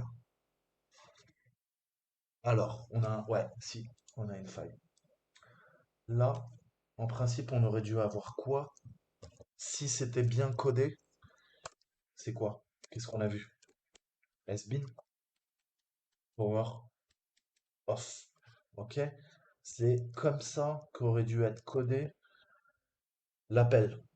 Là, l'appel, qu'est-ce qu'on voit? On voit qu'on a bien nos deux guillemets, mais il n'y a pas de chemin absolu. Ça veut dire que c'est un chemin relatif. Donc si c'est un chemin relatif, ça veut dire qu'on va pouvoir jouer sur la variable d'environnement et peut-être lui niquer la gueule. Comment je peux faire? Comment je peux faire? Comment je peux faire? Euh, sudo -l. Et en plus, il n'y a pas la vérification au niveau du pass. Il n'y a pas le secure pass. Ok? Quelle est la différence? Je vais vous montrer. Moi, si je fais un sudo -l, je vous redirige encore une fois sur toutes les vidéos que je vous ai faites sur Linux où je vous explique le principe de pass. Hein. On a ce principe de secure pass. Qu'est-ce que fait le secure pass? Bah, le but, c'est d'éviter la manipulation de la variable pass. Hein. Vous savez, je vous ai montré, je vous ai fait une série de vidéos. Vous avez au moins une bonne quinzaine de vidéos sur l'exploitation de machines Linux et notamment une technique hein, qui permet de manipuler la variable pass. Et là, bah, le secure pass, hein, donc qui permet de sécuriser un tant soit peu et d'empêcher de faire des techniques de manipulation de variables n'est pas configuré. Là, vous voyez ce qui devrait être. Ok? On fait un sudo -l sur mon Kali Linux. On a quoi? On a le nv reset, le mail bad pass. Ok? Et j'ai le secure pass qui est activé. Ok? Et qui travaille là-dedans. Ok? Et moi, bah, je suis script qui dit, ok, super, je suis all. C'est normal, je suis root. Ok? Par contre, si on compare avec quoi? Avec ça, vous voyez la différence ou pas? Là, il manque une ligne. C'est quoi cette ligne? On a bien le NV reset, le mail bad pass, mais on n'a pas cette ligne. En principe, elle devrait être présente. Ok? Donc ça, c'est une faille intrinsèque hein, de mauvaise configuration. Donc comment maintenant on peut exploiter cette attaque? Via la variable pass. Ok, je vous avais montré diverses techniques comme compiler hein, un virus et le pousser en modifiant les variables. Mais là, on n'a même pas besoin de s'emmerder. Qu'est-ce qu'on va venir faire? Typiquement, on va prendre un binaire extrêmement sensible. Qu'est-ce qu'on a là dans SBin? Dans SBin, si vous avez vu mes vidéos sur Linux, on a quoi? On a les binaires système. Ok? Ils sont extrêmement sensibles. Pourquoi? Eh ben, parce que je peux venir exploiter quoi? Eh ben, des programmes. Ok? et on voit qu'il s'exécute en tant que root, ok? Parce qu'on est dans user s bin. Donc, si je résume, qu'est-ce qu'on va venir faire? Eh ben, je peux peut-être, par exemple, prendre quoi? Prendre, qu'est-ce qui me permettrait de pouvoir devenir root? Ça serait, par exemple, un bash, ok? Un bash ou un SH, ok? Donc, qu'est-ce que je vais faire? On est dans SBin. Je sors de là. Je vais dans bin. Et là, j'ai SH. Non. J'ai bash. Non plus. T'es sérieux?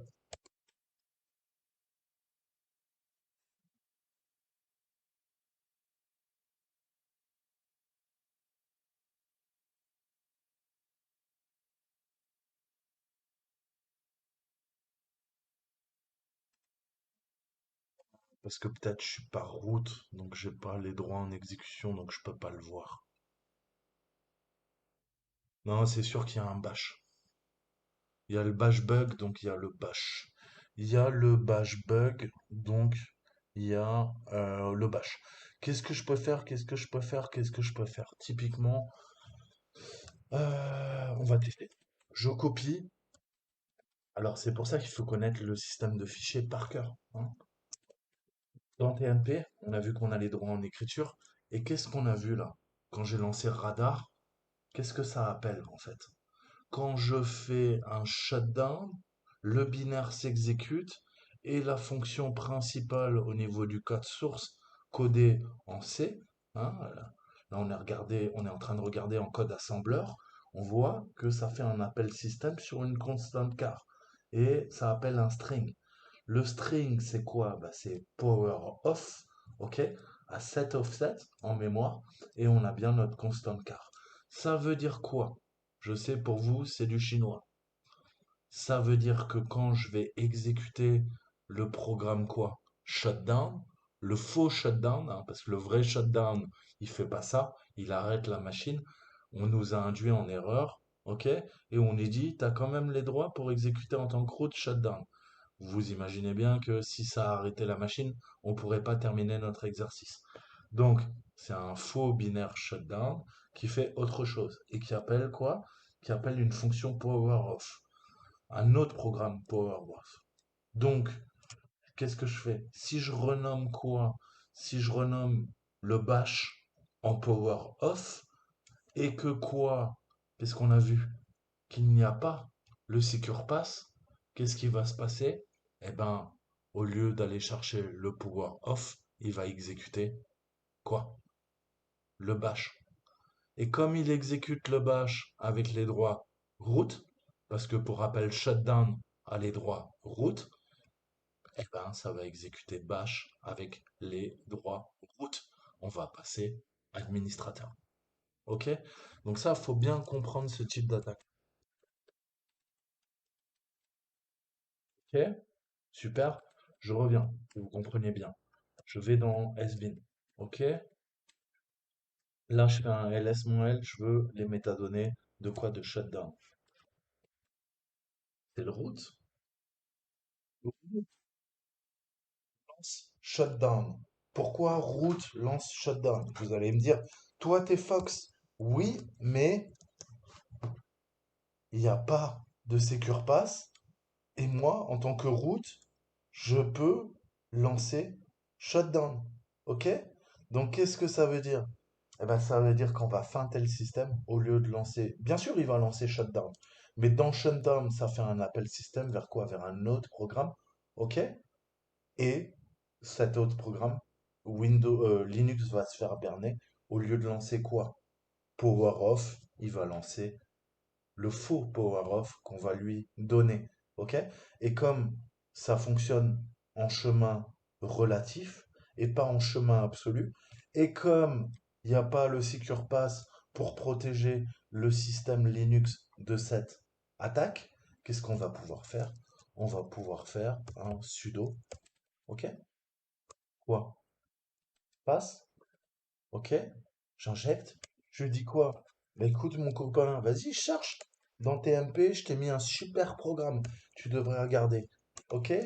Et là, je lui dis, bah écoute, tiens, tu peux lancer le programme has been shut down, mais avant, tu sais quoi? Avant, là, je fais un lol base. Ok? Le système, il me dit quoi? Il me dit, tu sais quoi? Tu peux faire sudo user has been shut down. Et ben moi, avant, je lui dis, écoute, ouais, ouais, pas de problème. J'exécute la commande que tu me dis que je peux exécuter. Mais avant, je t'ai dit la variable d'environnement. Tu vas aller rechercher dans TMP. Ok? Et naturellement, tu vas venir quoi? Exécuter le programme. Parce que moi, j'ai des droits en tant que route quand je fais mon sudo -l. Et comme je vais modifier la variable, ok, vu qu'il n'y a pas de secure pass, et vu que bash, le programme bash, je l'ai renommé en quoi? En shutdown.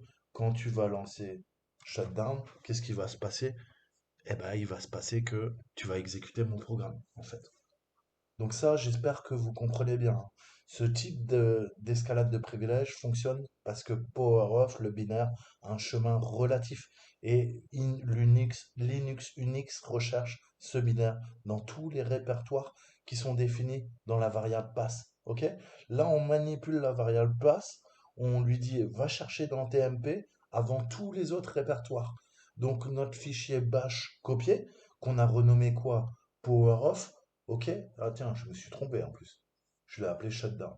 Bah, vous voyez, déjà, je fais des conneries. Eh ben, il sera exécuté. Donc, on va corriger ma connerie. Avant, sinon ça va pas marcher. Je retourne dans TMP. C'est pas power off. Ok? C'est quoi? C'est shutdown qui appelle power off. Donc, MV shutdown devient power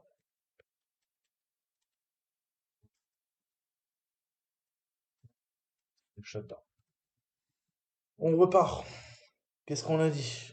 On a dit, écoute, sudo, qu'est-ce que je veux? Pass. Ok. Le pass, il est égal à quoi? Bah, tiens, jette un petit coup d'œil dans TMP. Il y a power off. J'appelle la variable. Ok. Le dollar, sinon ça marche pas. Je referme. Ok. Vu que j'ai ouvert les doubles guillemets, j'exécute le programme. Shutdown. Et shutdown va exécuter le programme bash. Ok. Et on aura notre escalade de privilèges. Ok. Donc j'espère que j'ai été assez clair et bah, voilà comment on manipule, hein, le système d'exploitation. On le berne, on le feinte, on le trompe, on abuse de sa gentillesse. On n'est pas ses routes. Ok? Donc ça c'est pareil, c'est des techniques d'escalade que vous utiliserez tout le temps en test d'intrusion, en red teaming, si vous voulez être des black hats et finir en prison, ça vous regarde. Mais c'est des techniques à connaître. Ok? Et là, va qu'on est passé route. Ok? Donc, bah, on est un petit peu les rois du pétrole. On n'a plus qu'à récupérer euh, le flag et on a tuné la machine.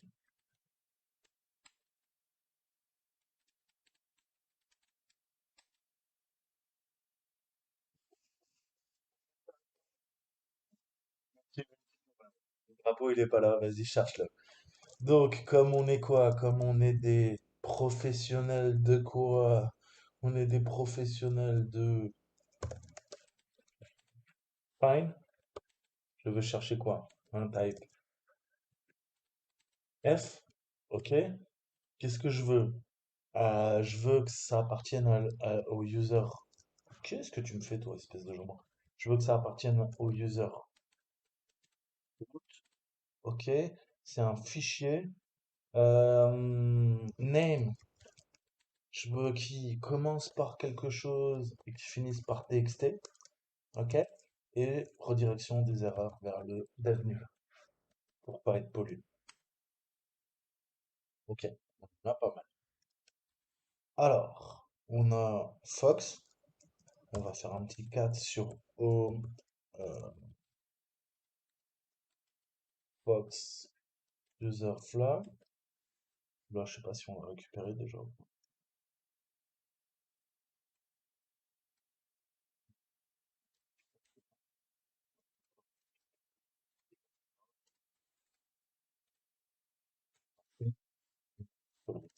Donc, le route, Samba Cypher. On va aller voir. Et 4.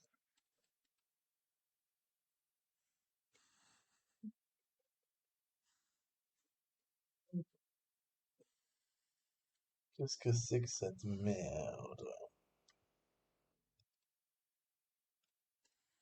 Echo.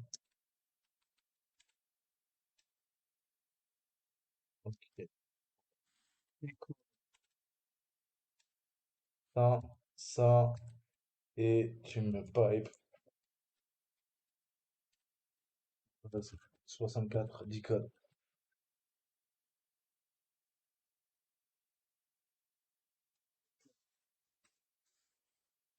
Alors, qu'est-ce qu'on peut faire d'autre? Euh...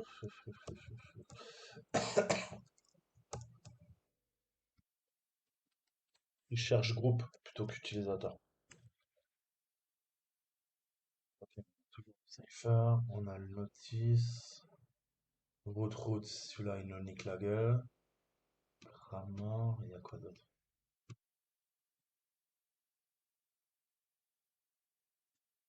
Vous voyez, un find, c'est pareil, hein. C'est, vous devez maîtriser find, quoi, hein. Avec les différents arguments et tout ça, tout ça, tout ça, tout ça, tout ça.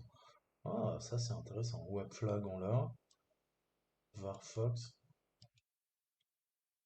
file, et sinon creds 2. Ah, on va aller voir.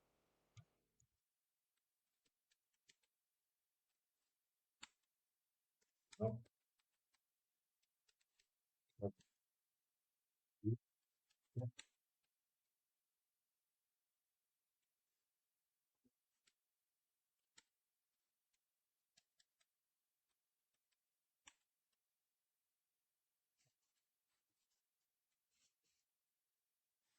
Et il est en train de se foutre de nos gueules. Ça, c'est vide. Ça, si je décode.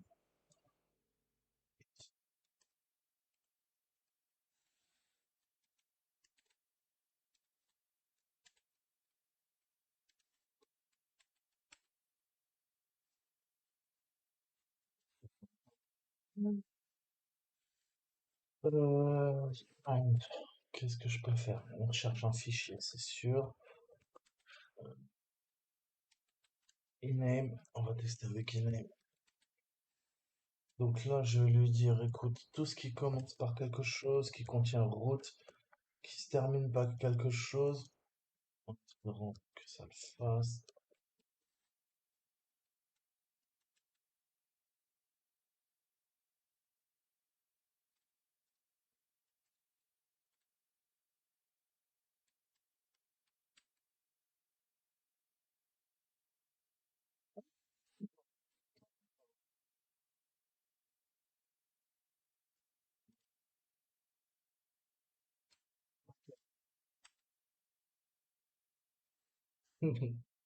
Tu pensais que j'étais inutile? Rascal. Vote.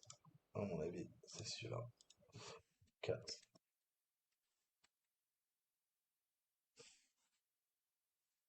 Bâtard. THM, ta ta ta ta ta. Here is the prize. Good luck.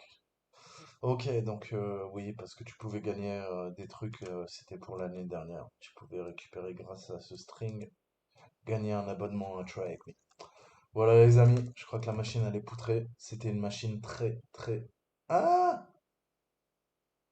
Ah, bâtard! Oh, bâtard! Ah, faut qu'on fasse un TR dessus. Ça doit être ça. Donc, il se joue de nous. Il se joue de nous. Comment on peut faire le taf? Il va falloir qu'on bosse là-dessus. Ok? Comment je peux vous montrer ça? Qu'est-ce qu'on peut faire? Qu'est-ce qu'on peut faire? On va se faire un TR des familles, tu sais quoi? Bon, écoute.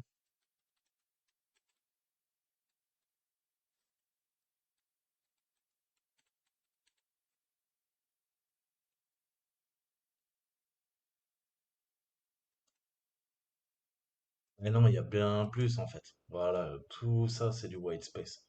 Il y a des caractères blancs. Donc, il va falloir qu'on se trie ça. On va se faire un TR. Je vais vous montrer deux façons. Je pense qu'on peut le faire aussi en Python. Donc, qu'est-ce que je veux? Je veux la chaîne de caractères.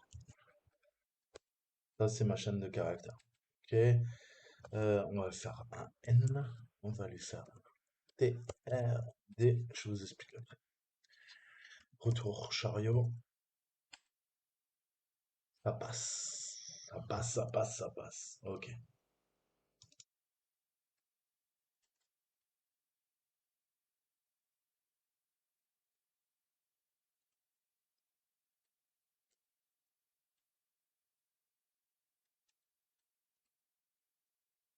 Ok, ok. Oui, bien sûr, oui.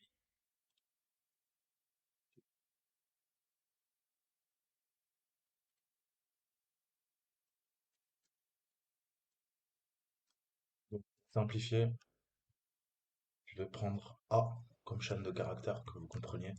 Ok? Donc je fais un écho sur A. Donc, écho, vous le savez, on affiche quoi? Une ligne de texte. Entre les double guillemets, hein, double quote, on a quoi? On a notre A.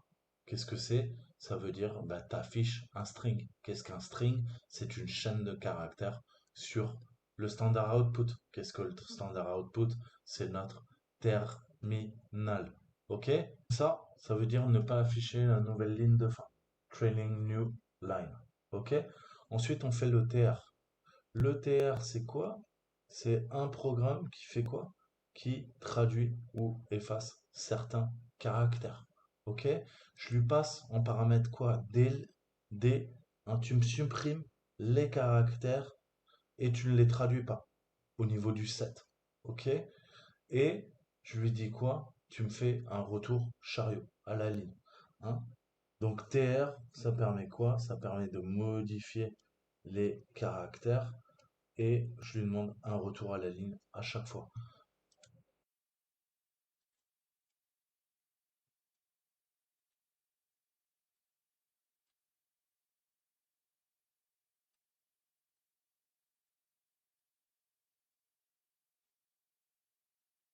Vous voyez ce qu'on vient de faire?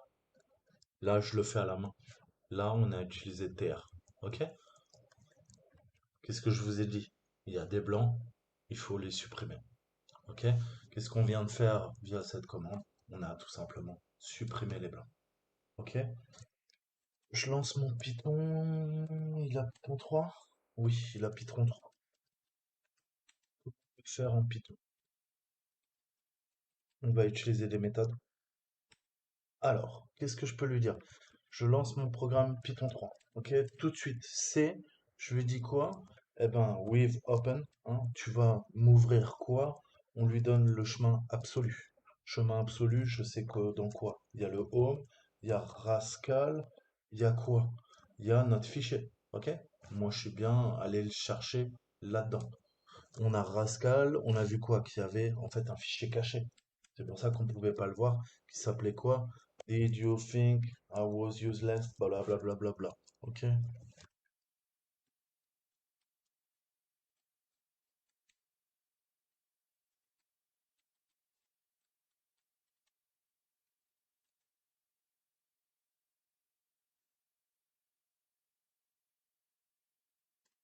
Ok? Euh, Hop là, comme ça on revoit les bases en Python. Qu'est-ce que je fais? Là, je lui demande d'ouvrir cette chaîne de caractères. En fait, c'est le chemin absolu. Vous savez que quand on fait une opération de lecture avec Open en Python, je vous l'ai déjà dit, on fait un R. La dernière fois, on avait fait un R+. Là, un R en read, ça suffit. OK? Je lui dis d'appeler quoi? D'appeler la méthode Open, enfin la fonction Open. OK? Et en paramètre dans Open, on lui passe quoi? On lui passe en paramètre quoi? On lui passe en paramètre le chemin absolu du fichier, virgule, en argument, je lui mets read. Je veux que tu me lises ça. OK? Ça, c'est la première étape. Ensuite, qu'est-ce qu'on veut? on veut l'open et je peux lui dire as, comme run as, hein. Je veux quoi? L'ouvrir en tant que route. Moi, je suis quoi? Je suis route, ok? Python va vérifier que je suis bien route. Si je suis route, je peux l'ouvrir en route. Deux points. On continue. Qu'est-ce que je veux? On va utiliser strip, ok? Qu'est-ce qu'on a fait avant? On a utilisé tr et je lui ai dit retour chariot, hein, retour à la ligne, ln, ok? En fait, ça nous permet d'effacer les blancs, hein, qu'on a là. On a des blancs partout, ok? Donc ça lui demande. Et ben là, je fais la même chose. Qu'est-ce que je veux? La data, ok? Je travaille sur de la donnée, ok? Est égal à quoi? Est égal à une variable, vous l'appelez comme vous voulez, les i, ok? Je veux quoi? Faire un strip. Donc strip, hein, comme striptease, je retire quelque chose, ok? Ça sera pas ma petite culotte, ça sera plutôt, hein, un retour chariot. Et je fais une boucle. OK? Pourquoi je fais une boucle? Parce qu'il faut parcourir ligne par ligne, retirer quoi? Les white space. OK? Donc, je fais une boucle. Qu'est-ce que j'ai fait? J'ai déclaré ma variable i. OK? Donc, dans ma boucle, j'appelle ma variable. Elle s'appelle i. On est d'accord? Ensuite, qu'est-ce que le traitement? Je le fais quoi? On a vu que c'est de la donnée. Mais moi, qu'est-ce que je l'ai appelé? Je l'ai appelé en tant que route, ok? Et on a notre fichier .route. Donc en tant que route, on a quoi? On a point et on a appel à une nouvelle méthode. Qu'est-ce que je veux faire? Je veux séquentiellement lire chaque ligne, ok? Et faire l'opération de strip, ok? Donc read lines, ok? Merde, j'ai mis une majuscule, pardon. Ok, appel à la méthode, à la fonction. Ensuite, fin de l'instruction, je veux quoi? Afficher le résultat. Donc je fais quoi? Je fais un print. Mais si je fais un print tout seul, ça ne va pas marcher. Il faut que je formate ça. Donc je lui dis quoi? Je lui dis double quote. Ça veut dire que tu vas mettre le résultat entre double parenthèse. Pourquoi? Parce que notre résultat, c'est un string. C'est une chaîne de caractères. OK? Donc je veux bien la formater, bien l'afficher. Et après, qu'est-ce qu'on fait? On fait une jointure, join, ok? Et join, c'est pareil, c'est une fonction, ça permet de joindre, ok? Puisque je lui ai dit, tu fais une boucle for, tu parcours quoi? Le fichier, à chaque ligne, tu fais quoi? Tu strips les blancs, ok? Et tu concatènes le résultat. Et tu vas me lire toutes les lignes et tu m'affiches le résultat. Et tu fais une jointure sur les petits bouts de données. Ok? Je veux une donnée complète qui soit bien formatée parce que je travaille sur des chaînes de caractères. Et on travaille sur quoi? On travaille sur data. Donc je veux quoi? Bah, je passe en paramètre data. Ok? Sauf que là, il y a quoi? Il manque une parenthèse. Là, j'ouvre, là, j'ouvre, là, je ferme. Donc il faut une deuxième parenthèse. Ok? Et qu'est-ce qui manque encore? Là, j'ai fait quoi? J'ai ouvert. Donc, je referme. Ok? Simple code.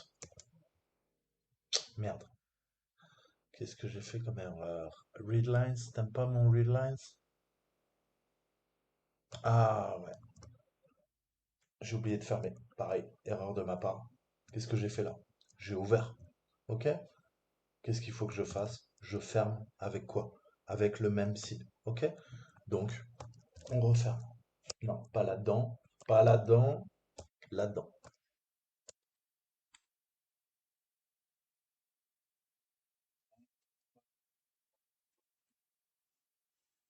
Ah, tu me casses les couilles. Tu me casses les couilles.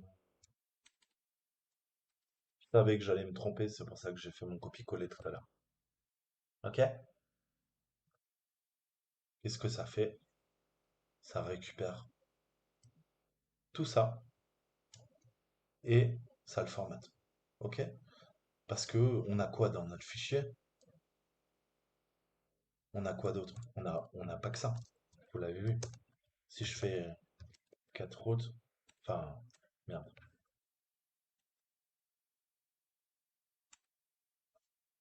et il y a encore un white space, il y a ça, il y a ça. Mais vous voyez que c'est le même résultat. Qu'est-ce qu'il nous a fait? Il nous a mis en forme le drapeau. Ensuite, il a fait quoi? Pop, pop, pop, pop. Bon, attendez que je remonte. Il a mis en forme notre drapeau. OK? Première chaîne de caractères. Je lui ai dit quoi? D'effacer les blancs. Il a effacé tous les blancs là, qu'il y avait.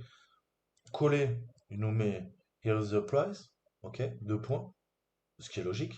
Il efface tous les blancs, on se retrouve après le deux points, bah oui. O, Y, T, cette longue chaîne de caractères qui se termine par quoi?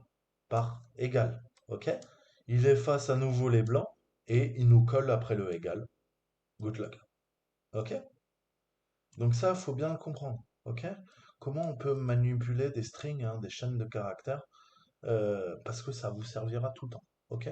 Et vous savez que dans n'importe quel langage de programmation, il y a moyen de parvenir à au même résultat de façons différentes de faire. Ok? Donc voilà. Bah écoutez, j'espère que ça vous a plu. Je vous dis à très bientôt. Prenez soin de vous. Ciao, ciao.